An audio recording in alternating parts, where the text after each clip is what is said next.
It's a very big view from the Ninian this week as we are celebrating our first point of the season away at the shithole that is the Swansea Stadium. Cardiff City won, Swansea won in the first South Wales derby of the season, and joining me to pick through the carcass of that game, Ben Price, Tom Phillips. Ben Price, how are you? I'm very well, mate. How are you? Pretty good. Tom Phillips, how are you there down under? Very tired after staying up to watch the game, but yeah, great, thank you. The things you do for football. Do you want to tell the listeners what time the game started? Midnight, which isn't, for the younger listener, isn't that bad. But for me at the moment, I'm struggling to stay up past 10. So it was tough for me. And then, obviously, with how exciting it got, I didn't sleep till about 4. So I was just thinking about Callum Robinson on repeat. And what time did you then get up? 6. A good 2 hours sleep. So you're going to be on top form today. Oh, great. Yeah. Well, we might as well start from the start, Ben. Obviously, yesterday was the first South Wales derby of the season down at the Swansea Stadium. It finished 1-1 in a game of 2 halves, because that's how many halves make up a football game, using the old cliche. Let's start at the start. Obviously, a couple of new signings in the week. Will Fish, Jesper Daland. Will Fish wasn't involved, but Daland was thrown straight in from the start. It's quite a brave decision, isn't it, from Bulut, and probably shows the trust he has in his new signing already. Yeah, I think it's a statement as well, isn't it? It's showing. I think we can all accept Gutas has been poor this season so far. Yeah. So new players come in. It helps. He's a left-sided centre-back as well, plays with left footer, which we've been crying out for. And shows like even Gutas, who we all assumed was one of Bulut's favourite players, if you're off form, you're going to get dropped. It's a really important and strong message from Bulut from the start. And Tom, the rest of the team selection, obviously Kanga was in, Mate on the wing, Ramsey through the middle, Sio and Robertson through the middle. Was it as you'd expected, or was there any other surprises for you in there? Yeah, apart from like some injury worries after last week, I think it's as expected. Like, I think Bulut's pretty good at keeping his cards close to his chest if people have got niggles and stuff like that, and then suddenly they don't appear in the squad and things. But yeah, it was nothing out of the ordinary. Like, we weren't expecting the likes of Colwill to start because he just doesn't do that. So yeah, I think pretty much as expected. Ben, as this is with these games, we don't tend to start them particularly well, but I thought for the first opening minutes the game was pretty even. But obviously they then got the first goal, kind of routine save for Horvath that ended up with a knock-in for Liam Cullen from very close. At that point, did you expect the worst? Yeah, I think everyone did, didn't they? It was very much, oh, here we go again. We've not turned up.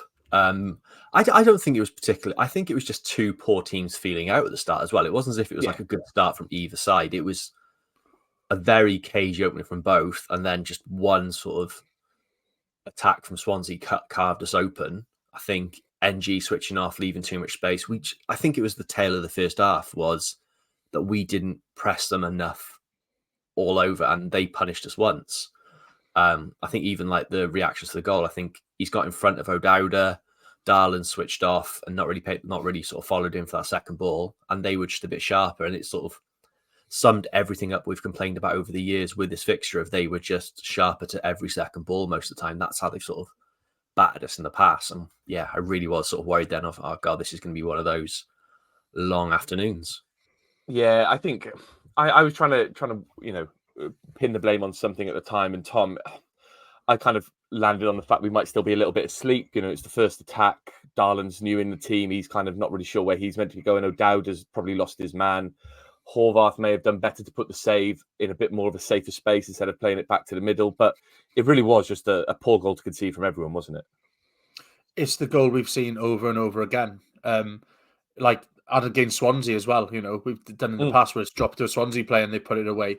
I think our defence looking like statues in the box has happened on countless occasions. If it happens a couple of times, you say it's unlucky, right? Like, it comes off the keeper, it can bounce anywhere, but we're never in the right position from those shots. We don't react. The striker is always where the ball lands, and it doesn't seem to be our defenders.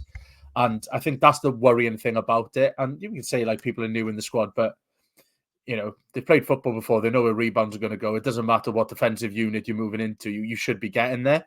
And I think so early in the game, just throw yourself into those areas, get rid of the ball. And we just haven't done that. And I think it's just frustrating because every pod this season we've gone as could Perry and G have done better there. Yeah. And it's getting a bit frustrating on that side of it. He's one of our better players, and I think he had a decent game. apart from that. But it is worrying when your talisman is not doing his bit, especially when you've got new players coming in and trying to fit into the team. So, yeah, it was I definitely feared the worst at that point as well, because we've just seen it so many times before, especially against Swansea. Ben,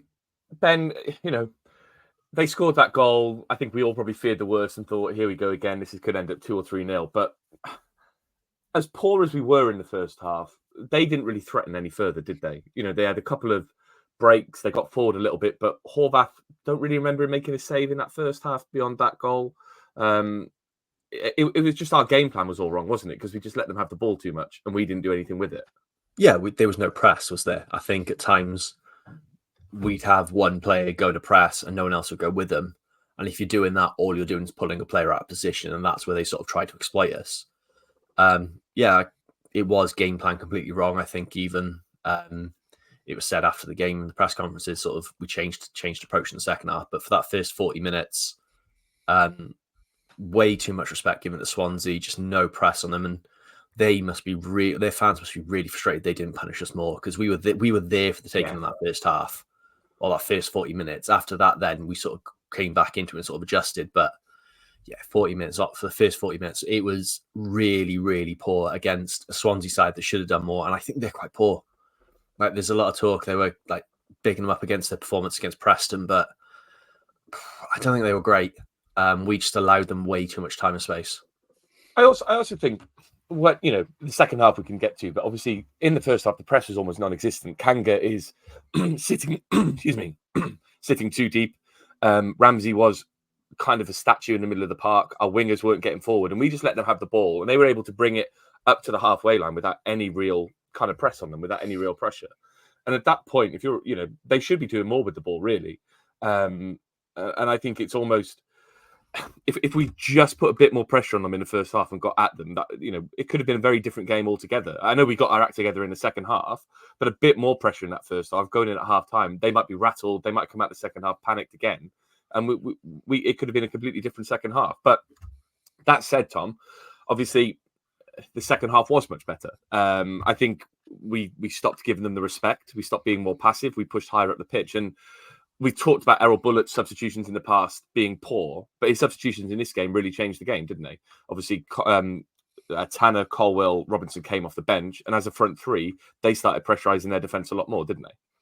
Yeah, definitely. I think he got the substitutes absolutely bang on, and then you look at Swansea, they got the substitutes wrong. Completely wrong. Like every time they brought on a substitute, they got worse. And I think it was, we can have a go at Bulut for his tactical naivety maybe early on. But I think, like you said earlier, we started the first few minutes okay. We were in their half, we were kind of pressing, and the goal was a bit of a sucker punch. And Bulut did try and change it halfway through the first half. He called Ramsey over, he tried to tweak something, didn't work.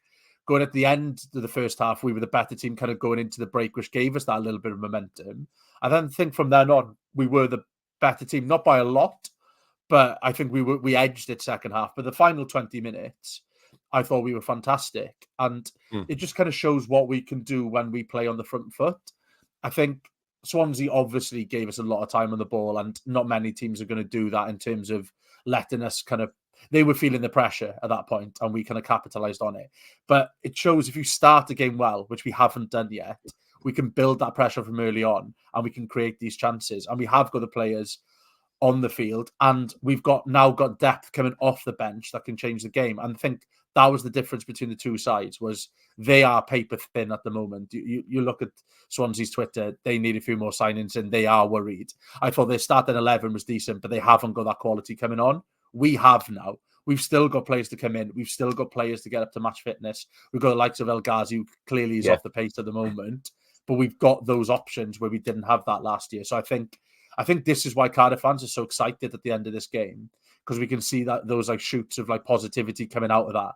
If we'd scored earlier then conceded late, it's a very different atmosphere after that game. But the order of the goals and the way we ended that game gives us that momentum now going into the next couple of games. Ben, how important is it that you have a winger who just runs at people? I thought Chris Willock was good when he was on the pitch. He had his moments where he took players on and tried to get down the line. He had some nice moments, but when you bring on someone like Tanner with half an hour left of the game, a tiring defender against someone who is quick, can play left and right footed, and just wants to get to the byline, It's old school, isn't it? But it works.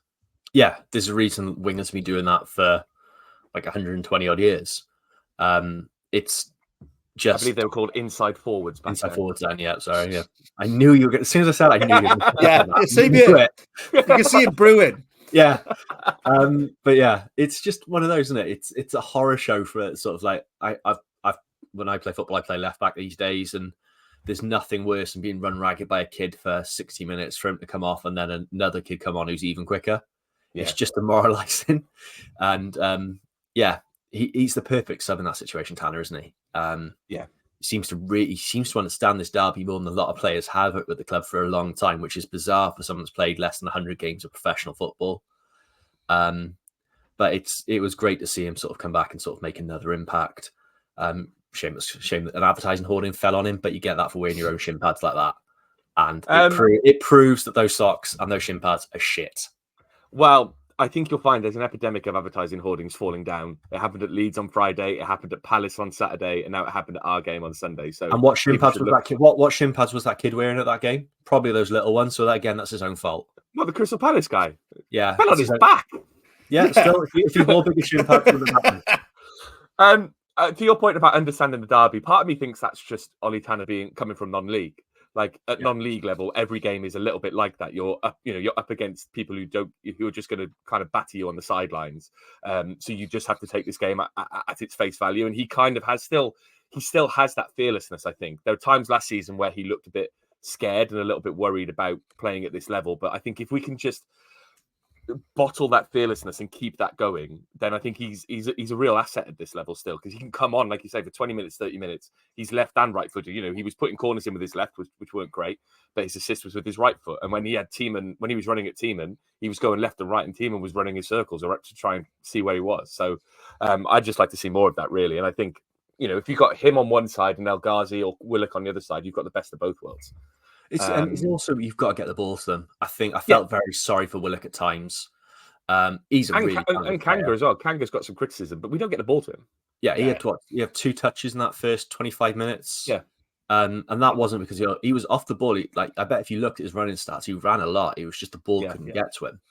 I think we still got a lot there, and Robertson came in to do that, and I think he struggled to get in the game from that respect, but he also sort of had to cover for a really, really poor Aaron Ramsey as well. Yeah. It's a tough situation, and there's still a balance that needs to be worked out there. It's no coincidence you brought the younger, fresher legs on, sort of had a bit more energy. We had that press, we had that work rate, and it's all about getting the ball forward. And at that first half special, we weren't doing that. We'd have thrown at one stage basically in line with their 18-yard box that ended up going back to Horvath within 2 passes, and that sort of summed us up in that first 45. We need to sort of work on getting that ball forward more. I think I'll talk about. I've mentioned about the passing back to the keeper. I think there are times where we play ourselves into so much trouble. Like Chambers looks for Horvath, who then passes it to Daland, who then goes back to Horvath, and it ends up at Chambers, who's now in NG's position, and we just hoof it forward, and the ball goes straight back to them. And I understand we're trying to pass it out from the back because that's what all teams do now, and we've never done that before, so it's still a work in progress. But there are times where it's like it goes wide for us just to hoof it. And instead of playing those 3 passes in the middle, why doesn't Horvath just hoof it? Because all of a sudden our players are then pulled out of position and they're not in the positions they should be in. And Chambers is having to play a ball down the line, which then Kanga or Mate has to try and run and get some kind of edge on. And it just goes back to them. And like I said, we need to be better with the ball. We need to be better at retaining the ball. But there are times to do it. And there were times yesterday where we just did it for the sake of it and played ourselves into trouble. And Horvath, I thought he was okay yesterday. I thought he was very good with the ball at his feet. Dropped a couple of crosses, but reclaimed them. Couldn't. Made the save for the goal. Probably could have done better, but overall, you can't really level much criticism at him. But he still makes me shit myself when he gets the ball at his feet. And he looks scared, doesn't he? I don't think that's just Burnley. I don't know if he's that kind of goalkeeper. Edison's very good with the ball at his feet. There are keepers out there who are very good with the ball at their feet and are designed to play that way. I don't know if Horvath's that keeper. I think Alnwick's probably better with the ball at his feet. Well, I asked you the last question, Ben, or you last spoke, so I'll come to you, Tom. Obviously, Colwill, Tanner came on at the same time. Robinson came on as well. How crucial is that link-up between Colwill and Tanner? They just seem to have this innate understanding of each other. Yeah, like we've mentioned this before, it's like when that clicks, it is exciting because you've got Colwill who can thread a ball through a 2 centimeter gap. I don't know how that's scientifically possible. There we go. But if anyone could, it be him. And Tanner will run onto anything. And, it looks like a fairly simple pass, but it's not really. To have the weight that he catches it in his stride to take it down the wing and link up like that, it gives someone like Tanner confidence then because he is limited in a lot of his game. But what he can do, like we mentioned earlier, is just run at people. So if he's got the ball in front of him now where he can run onto it, he's then in a position where he can do what he did with the cross for Robbo. So if we can get Colwill and Tanner clicking, then fantastic. But it feels like the only time we really see them get into full flow is in like a Carabao Cup game at the moment, because I don't think you can trust Tanner to start a game, but we're kind of calling for Colwill to start a game. So I don't think we'll see that link up as much as we'd like. But yeah, when it does work, it is a thing of beauty. Let's talk about the goal, Ben. Obviously, it was Tanner's assist. Great run down the line. A perfectly weighted ball for Robbo, who was very clever in his run. They had 3 or 4 defenders who were all running into the box. Robbo just kind of tapered his run, held back. The cross was inch perfect. The finish was, he got his head over it. He kept it low. Keeper had no chance. How nice is it that we scored at the Swancom? Oh, it was lush, especially because I think there was a lot of talk on social media before the game about we need to score first. We haven't scored there with fans here since Bellamy, which blew my mind. Yeah. All of that sort of plays. And then when they score first, you're thinking, we just don't score here if we don't score first. I can't remember the last time we actually scored. Yeah, because it was 1-0 against Bellamy. When was the last time we scored there from coming from behind? It's been a long time. We drew there, didn't we? We lost 3-2 as well, didn't we? We came back to 2-2. We lost one in the League Cup. That was the McPhail red card, wasn't it? The League Cup one. Yeah. So you're looking, what's that, 12, 13 years ago since we last did something there like that. So just to have that off our backs, huge as well. Just the goal as well. It was proper scintillating football. It's the kind of football I really enjoy seeing. Those fast break counter-attacks that really sort of, you stood up before the attack sort of there, and go on, you're going for it. It gets you off your feet, doesn't it? Because it was so quick. It was quick. It was really direct. It's the kind of football I love watching. And yeah, it was a wicked finish by Robinson, because that's not an easy goal to take. It's very easy sort of, I think like you sort of look back at the Swansea goal, Cullen's first shot is sort of like a scuff. It's very easy to do something like that and it to go anywhere. To get over it that much control and place it like that with that much pace, it's a wicked goal that not many strikers are able to do, and does show Robinson's class. And I'm delighted it was him that scored as well. It just felt nice that it was him. He deserves it probably more than most players in that squad. Bet he smells lovely as well today. I must admit, with Robbo's goal, I knew it was in as soon as he hit it. Obviously, he was stood behind the goal, slightly to the left. As soon as he got that touch on it and he was over the ball, I was like, this is in. And I took off to the left, to the away fans, to the home fans, sorry. If you did see me, I was in a light blue jumper. I launched myself over a gaggle of Cardiff fans towards the home end. I enjoyed myself. I stepped on someone's leg. I'm sorry for him. Reece broke his glasses in the melee. But it was one of those goals where, I think I've seen a few Swansea fans being the celebration police on Twitter saying, oh, that's the difference between us and you, that you're celebrating an equaliser and you're celebrating a draw as if it's a win. It's like, no, we're celebrating a goal at the Swancom, which I've done, I think, 4 derbies now, and I've not seen a score there. So I was just really excited. And if you can't celebrate an equaliser against the Jack as a Cardiff fan, then when can you, especially in the 80th minute? Tom, how did you celebrate it? Very quietly. Try not to wake up people in the house. But yeah, it's an odd one, really, because my stream went off, first of all, as well. So I originally missed the goal. So Flash Score told me. And then I managed to get it back on to see the replay. And then I just kind of waved my arms a lot because that's fairly quiet. So that's a bit of an insight. And like in almost dark conditions. It's quite depressing, actually. I reckon I was the most depressed Cardiff fan when that goal went in. But still happy. Obviously, Robinson, a couple of years ago, got sent off very early on in this derby, Tom. Has this goal redeemed himself in the derby in your eyes? Yeah, because we can be really fickle when things go wrong. So let's go fickle the other way for once and just go, yeah, let's forget everything. He scored against Swansea. That's all that matters. Recency bias, let's use it. There's lots of fickle stuff going on right now, isn't there, Ben? What do you mean? Well, imagine writing an article for 442 and saying you drive. Oh yeah. Yeah. I mean, fine. Yeah, I've owned that already. I've explained myself 2 or 3 times over that. Yeah, I know, but every time he scores, it's going to get funnier. Yeah, fine. Yeah, the difference in 2 fans. I put a bet on him to be top scorer in the championship. So, different strokes for different folks. But with that finish, though, at first I thought the keeper had done badly. Like, I thought it was quite close to him. But the way he finishes it, it's curling away from him. Yeah. It's a really, really clever finish. And I didn't give him enough credit at first, mainly because I was sitting in the dark and I missed it. But, like, it's a really, really clever finish by him. And it's like, when you see him finish like that, you're thinking, he is an asset. If you can get him going and he's behaving himself, you'd love to see him start more games because he's clearly a quality finisher. Yeah. I mean, I'm just having a look at their goalkeeper because I knew he played for Leyton Orient. He's never really played beyond League 2 or League 1, but he did spend a bit of time in the Chilean Primera Division. So little insight into Lawrence Vigouroux for you there. Didn't he also once get fined like something like 10 grand and he paid in 1p or something? Something like that, yeah. When he was, he's quite like that. Yeah. Ben, should Swansea be fined for their dangerous advertising hoardings? We saw it at Leeds, we saw it at Palace. There was a lot of people pushing those. The Swansea one gave away very quickly, didn't it? Considering there was not that much pressure behind it. That's the thing. It wasn't. I think like you look at the Palace West Ham game. There's about 30 people there and at least 7 pies. Whereas at the Swan Cup, it was only like 6 people. Yeah, and it properly went over. There wasn't a huge amount to it. It was really not, and you've got to jump down to get to it as well. Yeah, didn't seem like it had the most structural integrity to it. And that looks sore. Like it looked. That's one of those ones that just really stings like a bitch. Like if you knock your shin on like a table or a chair, that hurts. Imagine having a massive advertising hoarding falling on your shin. It's not even that. It's just the corner rakes down his shin. It's proper dug in. It no wonder he yelped because that is a proper sore one. That. But I think it's disgraceful of them, and I think they should be thrown out the league.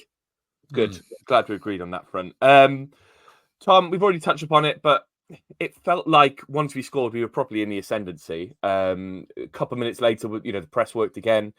Their defender gave the ball away to Colwill, and he just couldn't get his shot off. But that could have been 2-1, couldn't it? If he just got that space to get that shot off.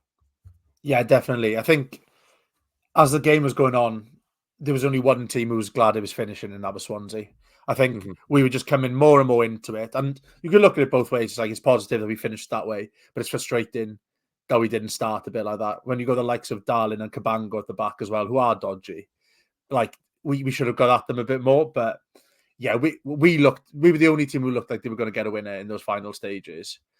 But it was a bad end to the game. But if we'd scored a second, I may have actually made a noise in my dark room because to get a win there, that's the next step now, isn't it? We've broken the run of being completely useless there. We were only useless for half the game this time. So a win there next time would be delightful.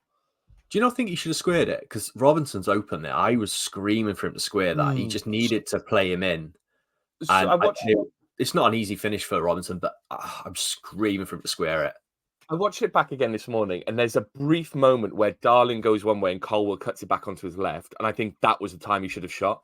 Because at that moment, a snapshot would have caught everyone kind of slightly unawares. The keeper might have set himself and not been able to dive. And then I think as soon as he misses that opportunity, the whole chance goes. I think Robbo's there, but they crowded the box a little bit, so it would have been harder for him to get the shot off. Any pass would have had a defender getting out to him. I just think he missed. There was an instinctive moment that he missed, and I don't think I'm not saying he misses those instincts. It was just a very tight space for him to defend in. I think if he got the shot off, then it's 2-1 and it's game over. Ben, Tom kind of mentioned it there. There was a bit of needle towards the end. Erol Bulut got sent off from touchlines. Timon, I don't know how to say his name. Timon gave Ollie Tanner a bit of a slap. Rubin Colwill dog walked Harry Darling, ripped his shirt. It was quite delicious. One of their players kicked the ball at NG on the floor. Was that a result of bad refereeing throughout the game? And was it nice to see that Cardiff didn't back down at that point? I think in the first half, Swansea put in some very late challenges that they could have got booked for. Referee didn't take control of the game. And I think our players are a bit timid in approaching the ref. But towards the game, we really showed our fight, didn't we? Yeah, I think it was a really frustrating refereeing performance all around. I thought he was really poor. Some people, I saw a couple of pundits trying to say like he was trying to let the game flow. I don't think it was that at all. I just don't think he got caught. He ever got up to pace with the game. No. Like there's no way. Some of those tackles, even especially in a derby, you can set out your stall and sort of stamp that out very quickly and prevent what happens later. I think it was just an absolutely atrocious refereeing performance all round. I think the fourth official then as well, no shock who it was, sort of didn't help the situation either. I think it was just, again, another issue with EFL referees just not being, just not being fit for purpose at the moment. I think they're getting worse. There's no sign of improvement. They're just sort of hiding behind rules. There needs to be a serious conversation with the clubs and EFL referees because the standard's really poor throughout the league. There's constantly shocking decisions. The Harry Darling tackle on NG, if that happens 20 minutes into the game, it's an obvious yellow card. He's late. He catches him, fully in the leg, and there was no need for it. If the referee had been strong enough, he could have done in the first 5 minutes. He books him there and says none of that, and then the rest of the players take the message. Instead, he lets that go. They have a couple more, and the game just kind of boils over from there. Tom, obviously, we saw Callum Robinson sent off a few years ago for throwing the ball in someone's face very early on. Should Swansea have had a red card in that kind of melee at the end? There's a ball kicked at NG when he's on the floor. There's a bit of push and shoving with Darling. Could a stronger referee have dealt with that in a different way? Possibly. I think at that stage of the game, why bother? A little bit. But like it's the same with the Bulut one though, right? It's not a sending off. Like he's been dragged onto the pitch by Norton, and then he's been sent off. And it's like, well, no, there seems to be this weird rule that a player can do like quite a lot up until a point against sending off. But as soon as a manager is anywhere near that sort of melee, like they're straight in the stands. And what's the point with a minute left? There's just 0 point. It's so harsh. But I think where the ref could have been stronger was that, like the Daland one on NG earlier. That's quite a dangerous one. Because if he catches him properly flush in the face, it's a straight red. I think he doesn't necessarily have to book him, but he doesn't even give that strong a word with him. Like he doesn't really step in. And I think it was quickly followed by another 2 challenges. And you can see Bulut on the sideline going, that's 3 now. And it wasn't 3 just like little niggly ones. They were all late tackles. And I think Swansea kind of, for once, went too far on the we must batter these throughout the game. And I think they lost sight of actually playing football. And that's why they didn't kind of dominate once they got the goal. They dominated the ball, but they didn't dominate kind of like chances or anything. Because I think they were too just trying to hit people rather than do anything with the ball. And I thought we were pretty measured in that game. I think we were tenacious at the right time. We didn't do our usual thing of waiting until the 88th minute and Joe Rolls kick someone. Like it was kind of like we built up the aggression at the right times. There was a bit of intent there. And then like Robbo scores an NG. Have you seen that footage of him in the bottom right corner? Yeah, just putting his give it big uns with it like years up to the crowd sort of thing. That's what you want. Because that's controlled aggression. That's not being petulant and throwing a ball in the face after 6 minutes. That's like sensible. And I think once we towed the line on the right side, where I think Swansea probably went too far the other way. Do you see Ronald shoving him as well constantly while he was doing it? It was hilarious. Because he was dog shit. He was dog shit. And in the melee at the end, he tries, Colwill's got him and Darling kind of, he's pulling Darling's shirt. Ronald's trying to have a go. Ronald realizes how big Colwill actually is. And I think that's the really interesting thing, right? Harry Darling's a big bloke. And then when you see Colwill up against him, you realize how big Colwill actually is. Colwill's a monster. And I think it's so funny that he just went in and was like, right, Harry, I'm ripping your shirt. There you go. That's on you, pal. That happened, and Darling he shirked it a bit, and you could see his arse go. Sort of face to face there, he sort of went, yeah, and then he sort of looked and went, do you remember Bullard with Duncan Ferguson? When Ferguson punched that guy in the stomach, it was sort of a similar thing of, oh. No, thank you. And I do think at the end, what was interesting was, for the first time, we went toe-to-toe with them in that situation where it was like, right, we're going to stand up to you here. Because I think Tom, you're right, we were measured throughout the game and we didn't let it boil over. But in that moment where it's like, right, we can have a bit of fun here, I think the players did the right thing and they showed that we're not going to be messed with. And we showed that, even someone like Rubin Colwill, who isn't particularly a noted hard man, had got involved. And it's like, right, one for all for one. And that's really nice to see. Oh, fair the referee result. got it wrong as well. Sorry, that's one thing I was supposed to say. Someone on Twitter posted the law that the red card was given for, because they sort of, in the pre-match report, they'll say what the red card was for. It's a delay of game. It was delaying the restart from the opposition. It was our throw-in, so we weren't delaying the restart for the opposition. It was our throw-in, but they gave it their way. No, we got the throw. The referee pointed their way initially, which is why you probably sent him off. Because if I watched the highlights again this morning, and the commentator says that's definitely not a Swansea ball, but he's given it to Swansea. And then Ramsey was down with a head injury, which is what Bulut was saying. We need to get someone on for that. Yeah. And then I'm sure we took the throw in though. Whoever took the ball out of because Carl Norton was holding it as if he was going to be taking the throw in. So I think the referee gave it their way, even though it was our ball, because it clearly came off a Swansea player. Oh, okay. Ben, yeah, he was just a bad referee. It was a fair result in the end, wasn't it, Ben? 1-1. I think, we had the better of the second half. They had the better of the first half. Neither team really set the world alight. We could have nicked it in the end, but 1-1, you take it, wouldn't you, all day? Yeah, I don't think we created enough clear-cut chances to sort of say, oh, we definitely should have won that. I think we're probably the better side, but just edged it. Again, I think the story of this season so far has been possibly the better side, but not created enough. And this time we just got a point for it instead of getting a batter in. So, I think all round we can be happy with a point there. Tom, of the new signings, how impressive was Jesper Daland? Yeah, solid. And it just makes it all the better when you look that good. Like, I'm trying to think of an ugly footballer then, but I don't really want to be harsh. But like when he just let's go there for we go. Weirdly, that's exactly what I was thinking of. But like he just looks good on the ball. He's comfortable. He's got a little trick up his sleeve as well. Yeah, that little roller coaster. Was it a roller coaster? What do you call it? Roulette. You just said it, obviously. Yeah, people call it roulette. Some people call it a Zidane turn. Some people call it like a rainbow turn. I think I'd call it a Zidane turn because he was the one who kind of epitomised it.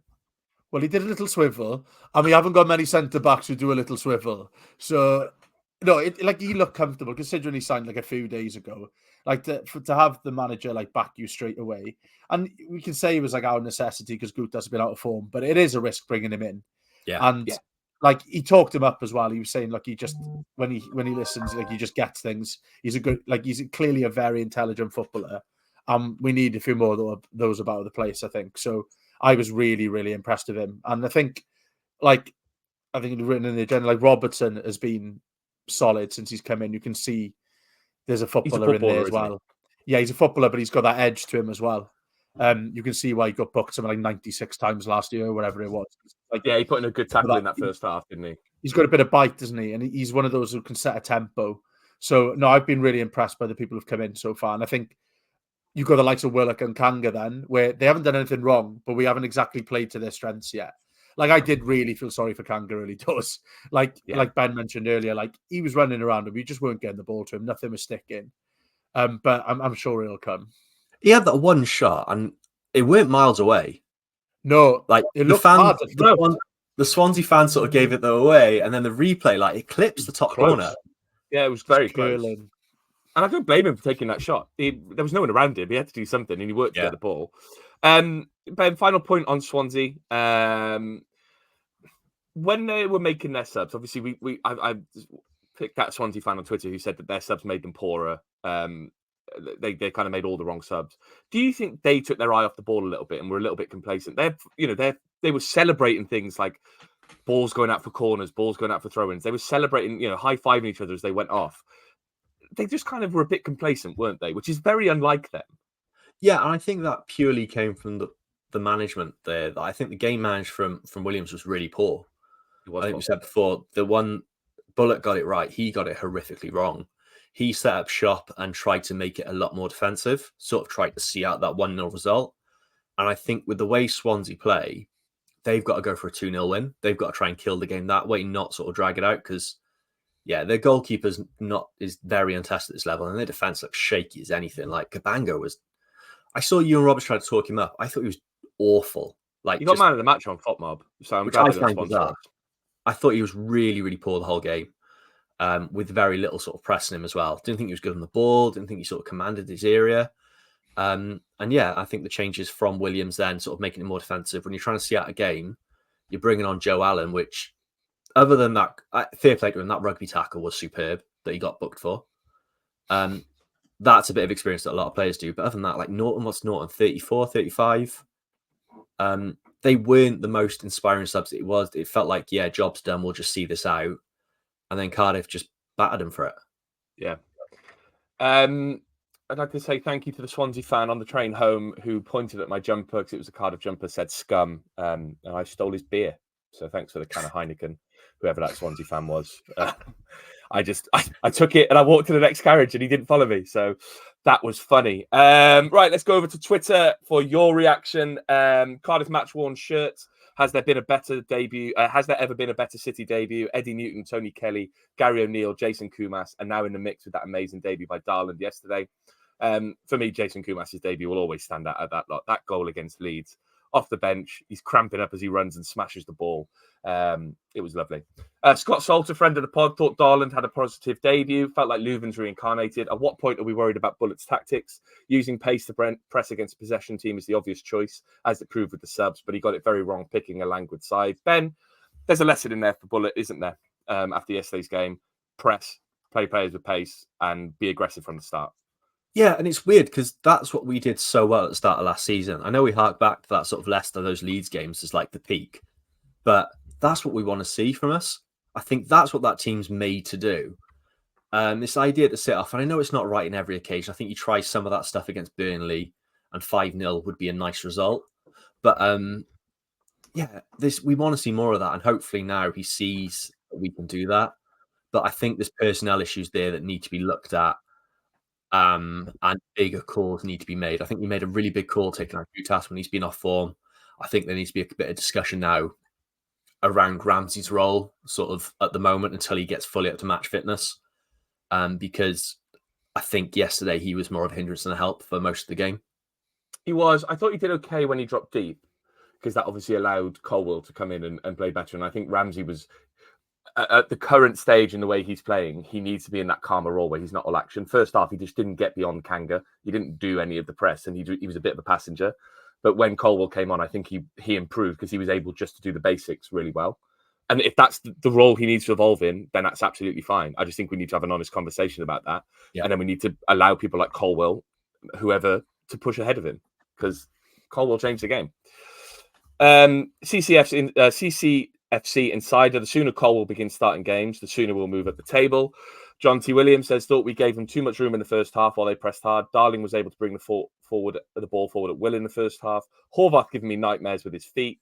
Daland a gem. When we press with pace in the second half, a different team. Onward and upward. Here's one for you, Tom. With everyone fit, what's your midfield three? Feel at this point Rubin has to start and Rambo may be better off the bench. Seo is struggling and Robertson will only improve on today. On an unrelated note, Daland is amazing. Tom, who are you playing in that midfield three? Is it all the R's? It's a tough one, really, because with Ramsey, he's not the type of player who will have impact off the bench because he's not that pacey player that he once was. And it feels like if he is going to play, he's going to start. Otherwise, he doesn't play at all. Mm-hmm. And I think I would still persevere with him starting at the moment. Like, I think I'll still be saying this in March. I'll be there going, oh, it's still time for him to warm into this season, just because I can't say anything bad about him.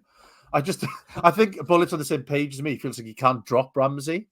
But Colwill then is an interesting one because I feel like we've been saying it for, 3 years now, saying Colwill's got to start, and it still hasn't changed.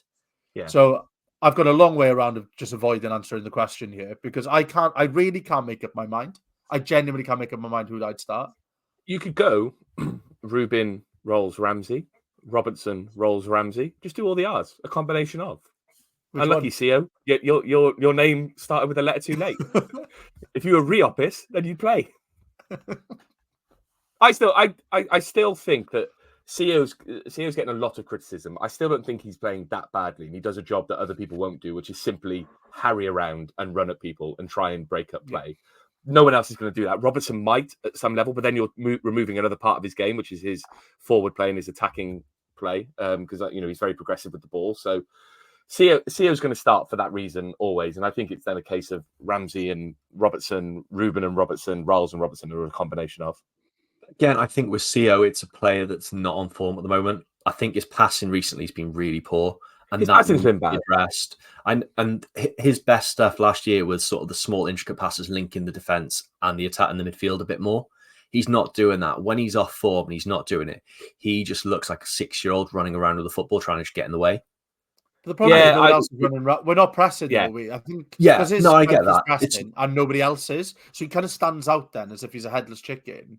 And I think we're not playing to the best of our strengths sometimes. I think that's where we do need to kind of press at the beginning of the game so he can have that impact and let him play back into a bit of form. But yeah, I think you're right though. Like he does stand out in those because he does give the ball away a lot when he's off the pace, a lot more than everyone else. And I think what was interesting, like I watched it with a few mates at the pub and who aren't City fans and haven't seen City play. And he was a constant sort of topic of discussion going, God, is he normally like this? Does he normally do this a lot? And when you sort of struggle to see, it's hard to explain to him then what his role is when he's off form like that. I mean, like noted Cardiff City beacon of positivity, Hugh Kinsey. He's really not a fan at the moment of the office. Like it stands out there that this player is like it can do a lot more. If Seo's on form and at his best, I think he starts week in, week out. I think he's great. But when he's off the boil even slightly, he can look really like he's never played football before. I still think a lot of his work is sort of the work that we don't see. And if you look at the stats for the early couple of games, his recoveries are still pretty good. His tackles are still pretty good. And, his his passing in some of the early games is actually still pretty good. I think yesterday he was particularly poor. So I still think he kind of keeps his place just for now. But I'd be interested to see what happens in the coming weeks as players get up to match fitness. Riles comes back, Robertson gets more involved. There will be changes. But it looks weird. The stats look like it. I'm just looking at his stats now on FOTMOB. Please sponsor us. And I said no earlier. Accurate passes, 20 out of 25 passes. Like I thought he gave it away a lot more than that. I think, but that's the thing, right? That's the thing. You notice when he gives it away. You don't necessarily notice when he doesn't give it away because you expect him just to make a good pass. Yeah. I think in one of the early games, he was almost at 95% passing accuracy out of about 30 passes. So I think he's becoming a little bit of a scapegoat, but I still think there's merit to CEO. James C. Roberts says so much better that second half has to be said. Jasper Daland looks a serious player. I think we all got a bit frustrated at the passing between Horvath and the CBs, but probably have to get used to it. Subs changed the game like the Springbok bomb squad. Tom Lang, overall positive result, but worryingly poor start again. Third game in a row where Perry's dawdling has cost us a goal. Needs addressing ASAP. Once we learnt to play past the press, we look dangerous going forward. More positive signs. Just need to put it together for 90 now. Connor Griffith at halftime. I was checking my phone to see when the international break was. Did the trip feel worth it? Hats off to the ones who made the trip, or we was destined for another bus ride home after a thrashing. Yes, the trip felt worth it, even if I didn't get home till 2 a.m. because of travel nightmares. It absolutely felt worth it. Mark Carter, any idea why we started the way we did today? For the first two games, we've played a control game trying to hold possession. Today, against a team who would love to have possession, we willingly gave it to them and sat back. Surely we should have just starved them of what they wanted. Ty Jordan, how many bags of popcorn out of 5 do you give the match? 3 bags of popcorn for me. Ben, how many bags of popcorn? Yeah, 3 bags. Tom? Yeah, if we hadn't scored, it'd been a 1 bag. But yeah, it just tips up into 3. 1 bag sounds so much worse than popcorn. Yeah.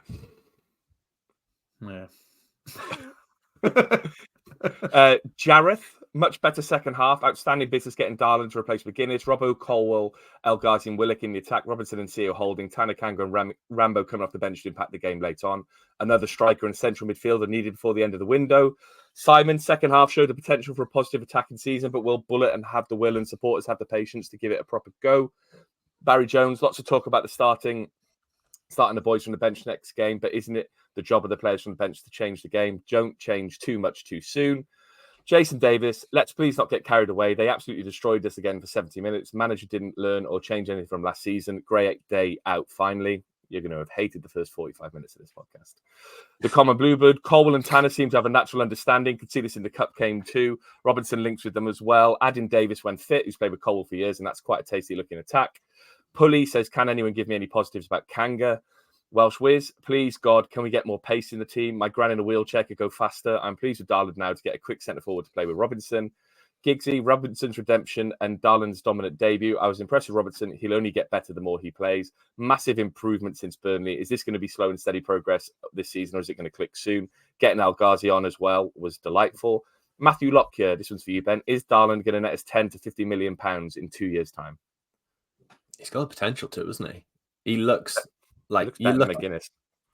But you look at what people want from defenders these days. They need to be good on the ball and sort of good in the air. So far, ticking both boxes there. So yeah, look, we're gonna world record fee.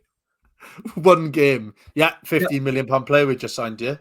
Ignore any football that's come before this. Just that 1 game. Yeah, perfect. I was very happy, and I was on the train home talking about how he was much better than McGuinness already. So that's how carried away I'm getting. Max says, happy with the result, everything considered. There were some serious retro shirts on display in the crowd today. Which retro Cardiff shirt is your personal favourite? Well, if you're watching this video, you can see the 3 that we're all wearing. Got an Aria CMB 97-98, a 2009 or 2010-11 Puma Spobet, and then the 98-99 Centenary shirt. I think it was 98-99. No, 99-2000 Centenary shirt. Made by Zara. So Aria, Zara, and Puma, the 3 classic Cardiff brands. Matthew Hawkins, Colwill's class. Ramsey looked better, deeper. Still no plan to move the ball forward, and press doesn't work. Don't really have the players for it, and Bulut can't set one up. Having 2 guys press with the midfield stood 40 yards behind them is inviting trouble. Reece Spears says, with Gutas taking a seat, is it time to bench his compatriot? Thought Sear was left in no man's land for more than once and struggled in the game. Me and Lee are not closely related, but being a Spear, there's a good chance we're 18th cousins or something. We've never met anyway. It's a throwback to last time when I read their comments back to back, if anyone remembers. Gwyn Jones, we've got to start pressing teams. We looked so much stronger when we gave the centre-backs something to worry about. Luke Coakley said, Reza said, we purposely didn't press as much in the first half to be cautious. Is this a continuous mistake under Bulut? Far too cautious again. We clearly had to press them today, but second half looked much better when we pressed. Ben, it's a strange one, isn't it, that we didn't press in that first half to give the... I don't understand that. Yeah, I can't get the justification for it at all. I don't know if they're just worried that if you press too much, they'll do us on the counter or something like that. But yeah, it is the one struggle I'm having with Bulut at the moment is that sort of need to sit off and that lack of high press, which has worked for us so far. He just seems reluctant to do it constantly.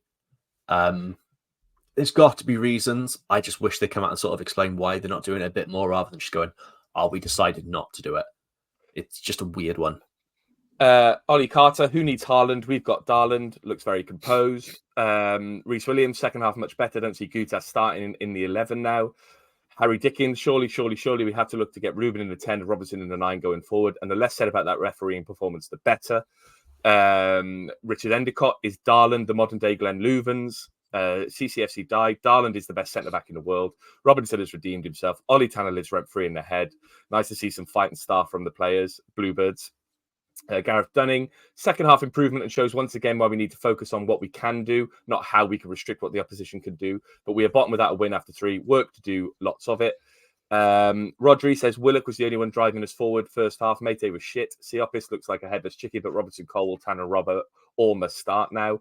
Matt CCFC, Robber redemption season in full flow.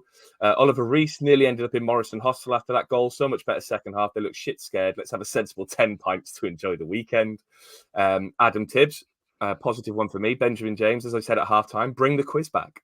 So that'll be coming back next week, boys. Get yourself ready for a quiz next week. Great. The Welsh, oh, they're so happy about it. The Welsh Hasbulla, build a team around Colwill. Daland is class. Harry Darling is a maggot. Richard Spencer, at least we have a manager that is passionate about our club. Now let's kick on and get some wins. MJCCFC, just what we needed. Could argue the performance and style were better than the previous 2 games, but avoiding defeat was key regardless of how we did it. Got the chance to kick on now. Pep, it's no surprise that Stroud was involved in Bulut's nonsense sending off. He's a short-arsed little, I won't say that word, but what a redemption for Robbo, the player someone wrote off in pre-season. Fine. Max Banfield, up the fucking Bluebirds. And then the final question from Adam James. A 1-1 draw at the Caravan Park really feels like a win. Robbo playing for a new deal next season. Let's hope that's a springboard into next week. Otherwise, which supermarket does the best clone beers? Aldi or Lidl? Ben? I have to go Aldi. Aldi? What's your favourite clone beer from Aldi? I don't really know the names of them. That's sort of the joy in it. You sort of pick up something and go, oh, that's quite a cool can. What does that sort of resemble? Oh, that might be a tiny rebel, or that might be a brewdog. Let's go for that. So you grab that. But look, when I used to drink, I was a big fan of, like, do you remember the Brasseries? Yeah, they're lovely. They're beautiful beers and they're dirt cheap. So yeah, they're a big win for me. So I'll just go with Aldi for them. I'd go to Lidl and I get their San Moritz, which is a San Miguel lookalike, but called San Moritz, and it's quite nice. Tom, your video's frozen, but hopefully it's still there. Do you have a favourite beer? No, I was just sitting still, was I? No, Or was video I is frozen. frozen? Carry on, because we can still hear you. Oh, there we go then. Sorry, YouTube.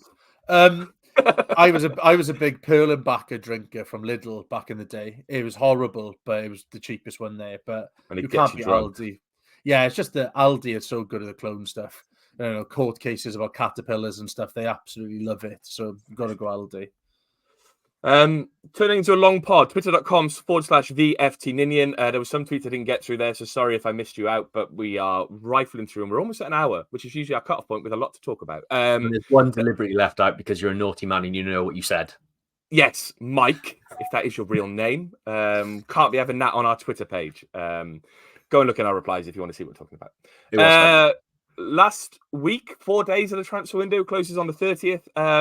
Let's talk about some of the outgoings we've seen. Tom, Eli King's gone on loan to St. Evenage, managed by former Cardiff player Alex Ravel, one of the best strikers we've ever seen in a Cardiff shirt. A fair bit of acrimony around this transfer. People were hoping it would be the Eli King starting season, but Bulut said that he just needs to play more games. He needs to get another season of football before he can be used here. Is Bulut speaking fairly?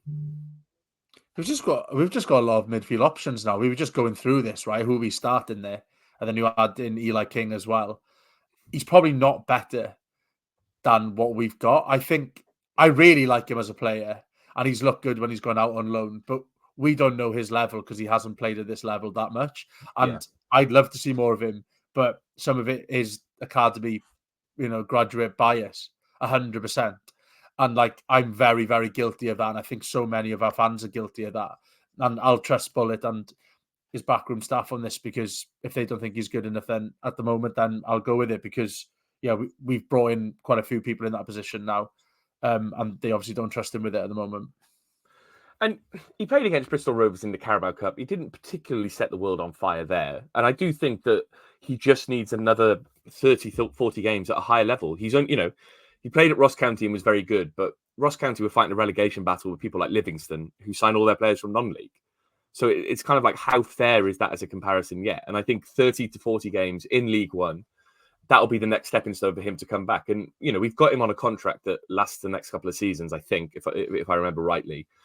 He's going to come back and play at some point, and hopefully this will be the springboard for him. Ben, obviously we've got the last week. We've already, we've seen Bulut talk about Ryan Wintle in his press conferences, basically saying he needs to go. He's got options. He needs to go.